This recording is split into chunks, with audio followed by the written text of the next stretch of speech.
everybody. This is Nicole with Practical Divinations. Welcome in, and for those of you returning, welcome back. We all know what we've been working on. If you're a regular viewer, we've had a lot of these energies that have been just repeat, popping in, doing what they do. So we're going to do a general collective update, and of course I'm focusing on my subscribers specifically. So if you would, push that button. Intuitively, these cards know who's going to be seeing this. So if you're not a subscriber, there will be messages in here for you. But it just helps me to focus in on you. So subscribe and also like, comment. That helps share out for sure. That helps our channel grow. We get this card a lot. Take time to breathe. Anything else in this deck, Spirit? We're going to take these. You are good enough. We just came out of that Virgo moon. Show the world the real you. I'm thinking, okay, this is a lot to do with that theme of communications we've been talking about. And hold your vision. We'll get into that in just a moment. I know a lot of us have been having some communication issues, some relationship issues. Being able to be truthful and authentic and have that being accepted, having that mirrored back to us. We're really working out the kinks in that in all of our relationships. Okay, that is way too many. Anything in here for us?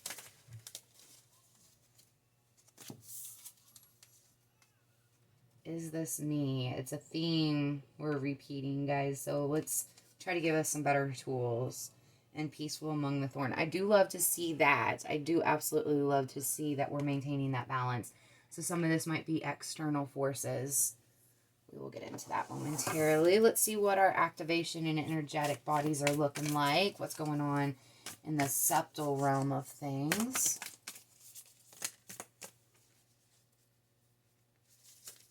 Anything else in here for us, Spirit? Talk to us here, God. That is way too many. Speak a lot, don't ya? Let's, can we narrow this down just slightly, please? I feel like we need to give this a little shuffle. I think the other stuff's wanting to come out, but it needs a little shuffle. Wow. And we'll just divide it one more time. Do one more little shuffle. A lot of people do their shuffles or their readings differently. There's really no right or wrong way. I know a few of you I'm working with are looking in more about learning to do tarot for yourself and read. And I mean, really, it's just what is, again, authentically you. There is no right or wrong way to do it. The way you're doing it is the way it needs to be done. Nice. We've got karmic board cleaning or clearing. That's great. Orion activation. Those are some great cards. Halls of learning. Yes. Beautiful places to be. Let's see what else we've got going on before we get into the reading. Anything in here for our Spirit?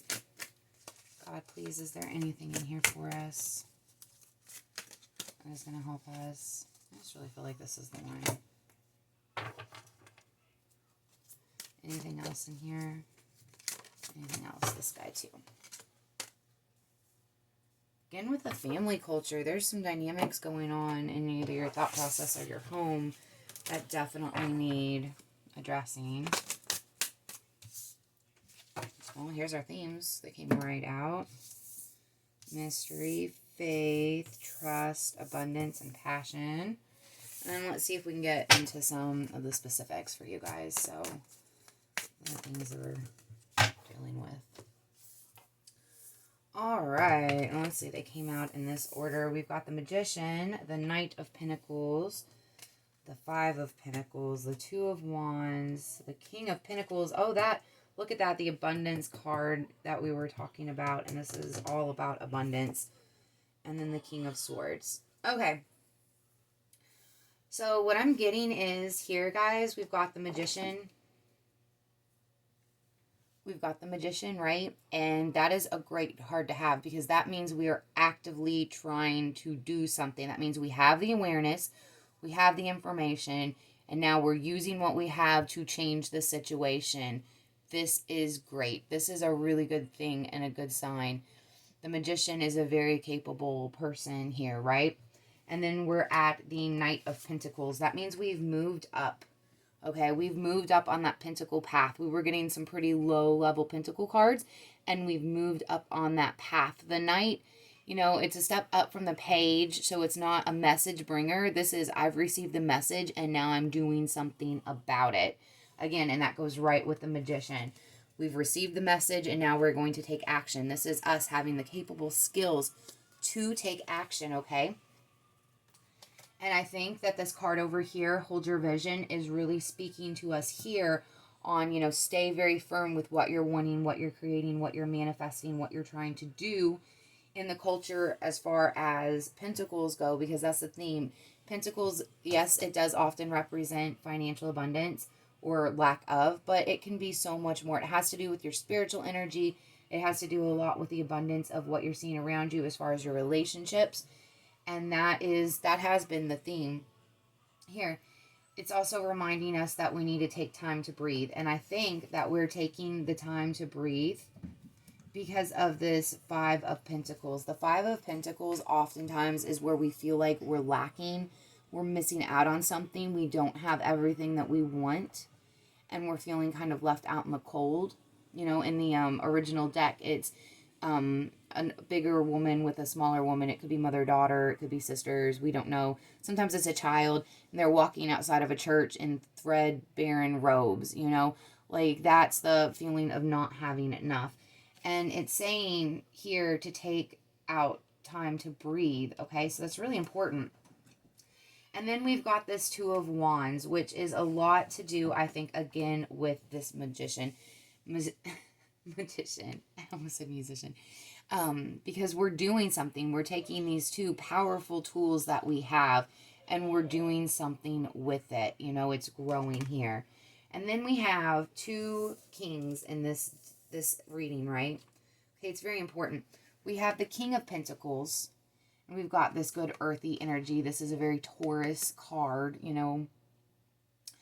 Or possibly Virgo. I'm getting major signs from that. But this is the intellectual side of things. This is, you know, the knowing. There's not necessarily a lot of emotion in there, but this is someone who's saying, I'm going to do what needs to be done. I'm going to do what's necessary. And I'm going to make decisions that are applicable for this. But then we also have the King of Swords. And swords are very sharp. They're very cutting, right? They can be great in defending, but they also, it's a double-edged thing. The King of Swords is all about business. He is all about making things right, even, and correct. But there's not always a lot of emotion in there. So out of all the kings that we could have gotten, these are the two most unemotional, like, I'm here to work and nothing else kind of thing.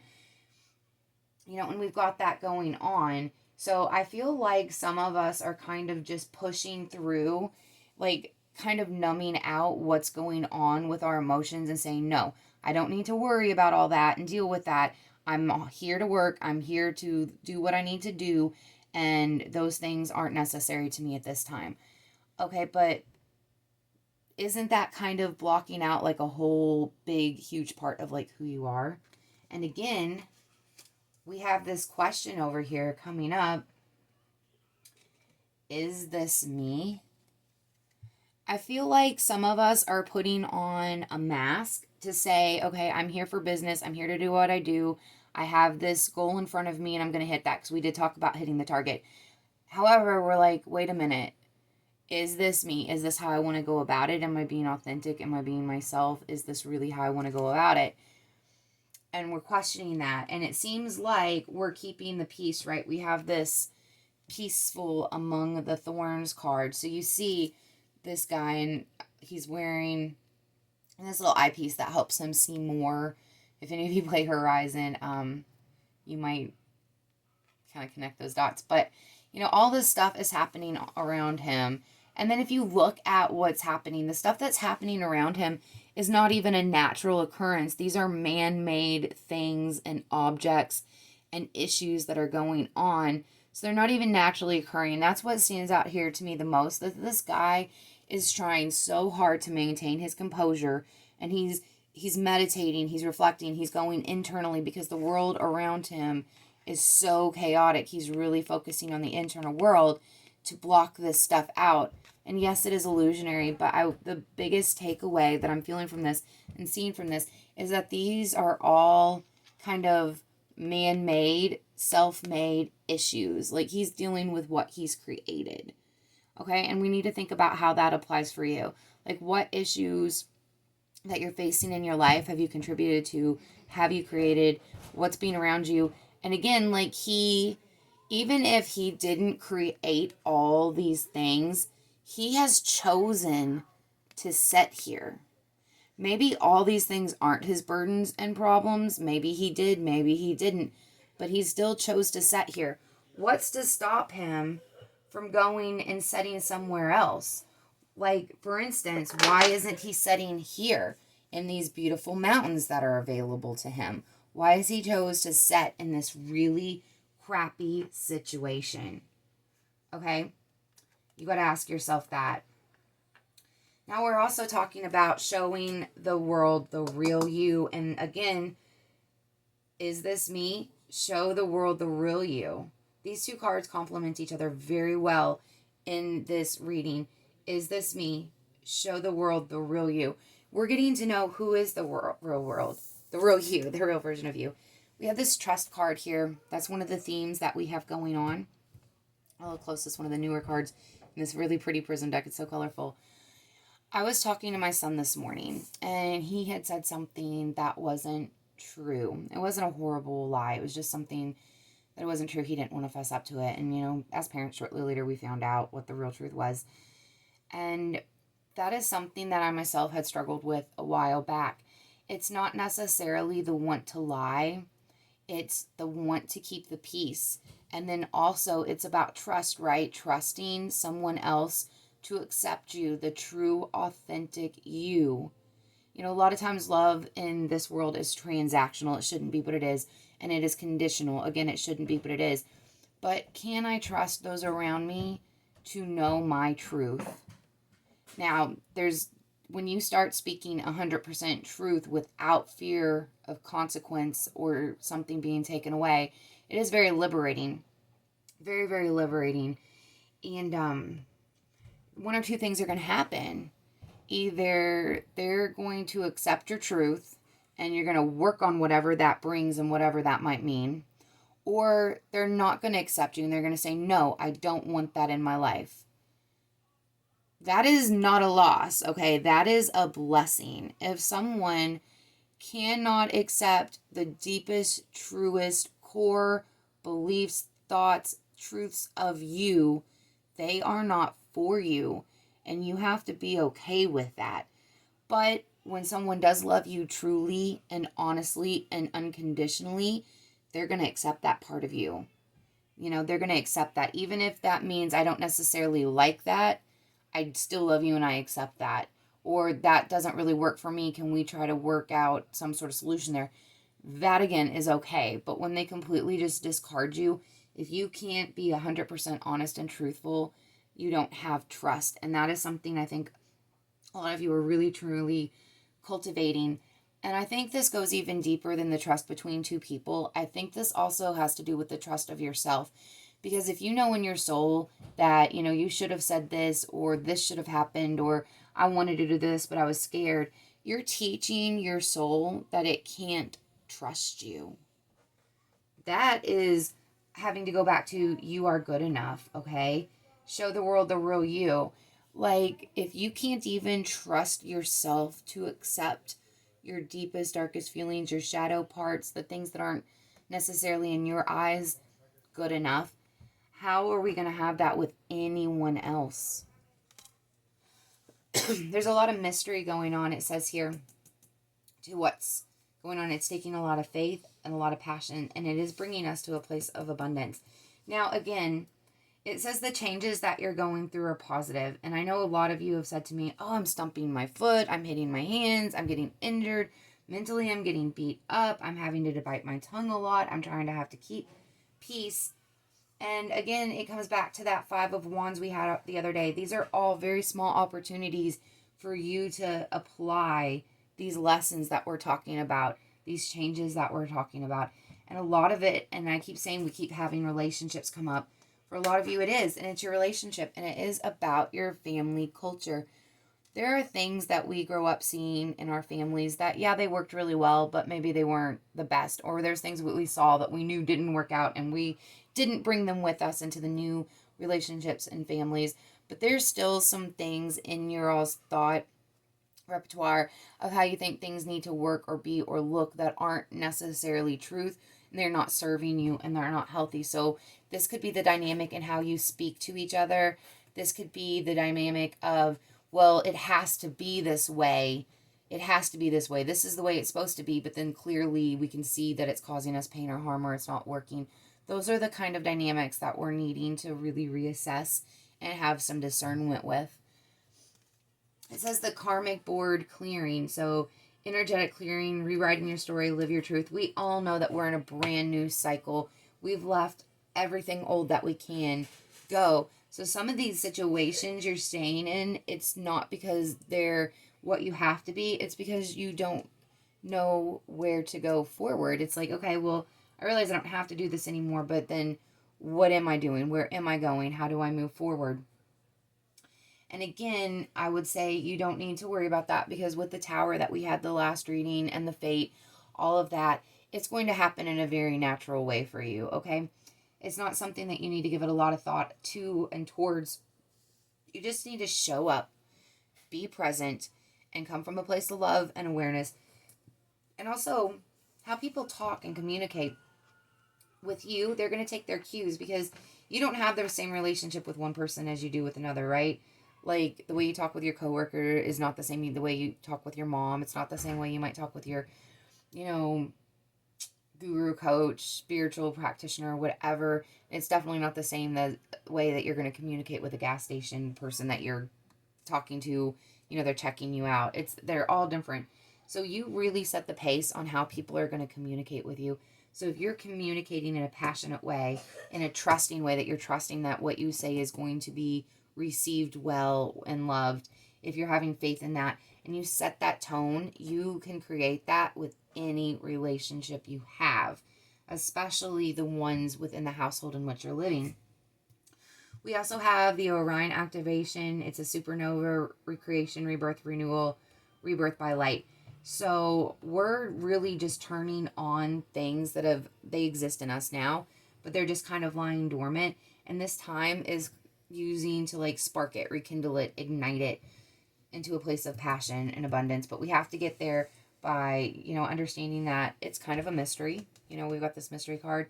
We just have to have faith and trust. Those are the two key components here that really need to be, elevated and worked on and kindled. And that's really what is going on there. It's within the change that you're going through, the family culture. It's being honest, maybe not necessarily putting on these masks and keeping the peace, or saying, I'm just going to move through this. That's my goal. That's my target. I'm going to move through this and ignore the process of. You can't really do that. It's not that great. But my biggest takeaway on this person is choosing to set here. Yes, they're maintaining their peace. Yes, they're maintaining their own balance. My question is, why are they choosing to set here? This person is not locked down. They're not bound down. They're not held down. They're not chained down. They're choosing to set here. Why? That's my biggest question. Why? Out of every place in the entire universe of existence that you can be, is this where you chose to set? You really need to be asking yourself, why am I choosing this? Why am I choosing to set here? What is it in this situation that I find so great, so amazing, so powerful that it's worth this? And if something is worth this, if you're choosing this crazy situation to set in, you obviously think it's very worth it. So why wouldn't you be fighting tooth and nail to fix and correct this situation, to have the proper communications with each other, to say, well, if this is so important to me, then I'm going to treat this with love, kindness, compassion, respect, and dignity. And then if you're not receiving that back, you either need to really get there and work on that, or you need to realize that this is at this point a choice. Okay? Guys, the reading was pretty straightforward. I don't really have much else to say. Just thank you again for joining me. I'll see you all in a few days. Like, share, subscribe, talk to your friends. And be on the lookout. I have actually a really great tool that I'm going to be recording after this, so feel free to check in on it. It's called the marriage vow, and you can use it in any relationship. I've had a lot of success in this technique that I'm about to film for you guys, but you can kind of tweak it to what works for you. But I would really recommend that if you're having any problems in your relationships, especially your romantic partnerships. This is a really good tool, so be looking out for that. I'm going to name it the marriage vow technique. So guys, take care. Have a good one. As always, I'd love to hear what's going on with you and how this resonates and, what you're facing. I love the communication. So, food for thought. Take care, guys. Bye-bye.